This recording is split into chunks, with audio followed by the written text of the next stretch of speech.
start. My name is Alicia Ramirez. The quote that I first read is, it Well, says, they don't have titles, but you can read. should I read the it? quote out. Yeah, sure. Okay. Endowed to have it, accomplished through use, the subconscious consciousness of faith, born within to external function. Generally, what do you get? It's like faith is a very interchangeable word that can mean a lot of different things, but just like the most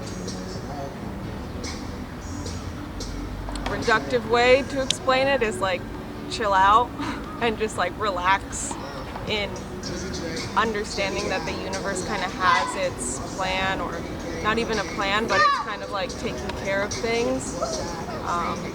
It's very easy to like feel anxious. I feel like I come from a generation where everybody is anxious about everything, and it's easy to be that way. And I feel like we all kind of find our own version of faith, and whatever makes us sleep at night, or like allows us to like relax and drown out the negativity. So it's like, endowed to have it, accomplished through use. I think it's something you have to practice a lot so that you're not, I don't know, it's easy to like lose it because you can just get caught up in the anxiety of being alive and existing. It's like one of my friends always thinks the universe has her back, and I kind of like thinking of faith that way, which you could just interchange the word universe for God, like God has my back. But for people who don't feel comfortable, attaching to like such a loaded being and such a loaded concept, it's easier to just be like, yeah, the universe, this like something beyond me that I'm never gonna understand or perceive. So that's your general expression. I guess that's what this quote made me think about. Yeah. Because I've been thinking about faith a lot, but again, not in the like religious sense, just in the sense of like trying to let go and not control. And you do have to have faith in knowing that everything will be okay. So it's hard to let go if you think that when you let go, everything will fall to pieces. How do you relate to that, let's say physically? Straight up physically. I think I noticed that when I'm anxious, it's like all in my face, like really just like squinting and tightness in my forehead, and like I can, like if I'm relaxed, then I'm like my body's very calm internally. Are you saying that having that faith instilled in you, when you're connected to it, that's when you are relaxed? Yeah, exactly. Yeah. When I feel like I'm thinking about, when I'm accomplishing through use faith, it's like, it's just like a whole body feeling, like your and mindset, of course, too. Like,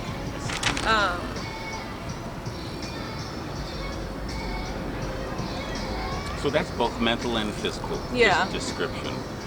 What's the emotional description of that faith, of that feeling?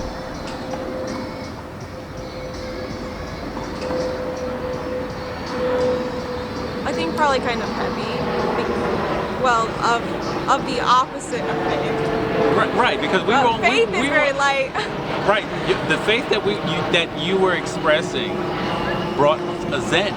Yeah. And then we were talking about emotionally, and then you were like heavy. Yeah. Oh, so you're talking about getting to that point emotionally is harsh. Yeah. Okay. Yes. Like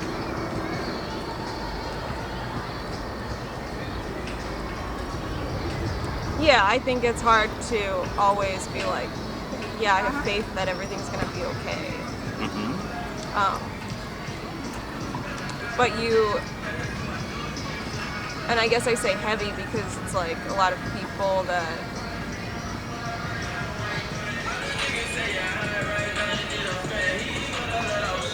like it's not surprising that a lot of people are religious in like the world in general. Like I think a lot of people need something. Everybody struggles, and people need something to like help them through the struggle.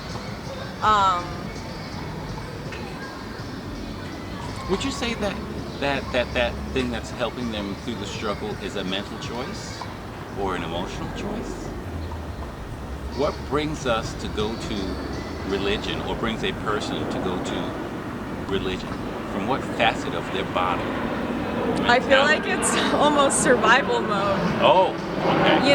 When from your amygdala, is that the primal? Say that again?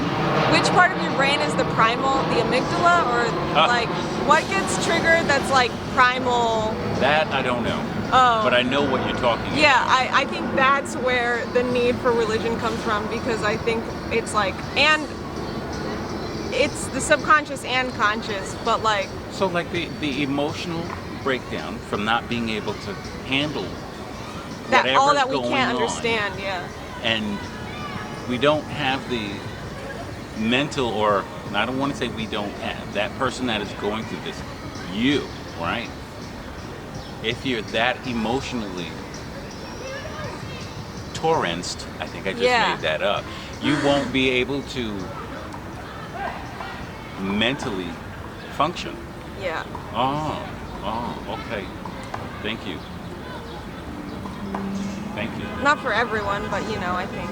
Well, that's what it's very excuse me, 5, 4, 3, 2, 1 English. It's very individualistic, this process that I'm doing. One of the reasons that I did that is because 10 people could read one thing, and they're going to have all different, expressions or reasons. So that's why I like doing this. And actually, the title of the book, Life, I don't have the answers you do. I'm still here, right?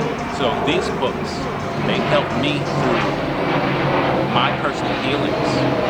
And how I got the title was, a friend of mine who is a therapist, I said to her, and this is when I was going through a lot, and I said, when you're doing therapy and someone asks you something, what if you don't have the answer? She said to me, I never do have the answers. They have the answers. I just give a platform of everything that I've learned and use the tools I've learned to get you to the point of choosing. I will point things out. I will point behaviors out. I will point out positives and patterns and negatives and everything, and let you know what is going on. But you're the decision maker.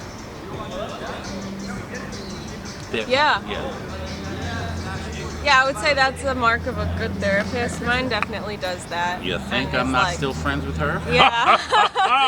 Yes, we don't talk all the time, but we do have each other's number. Nice. And I really appreciate her,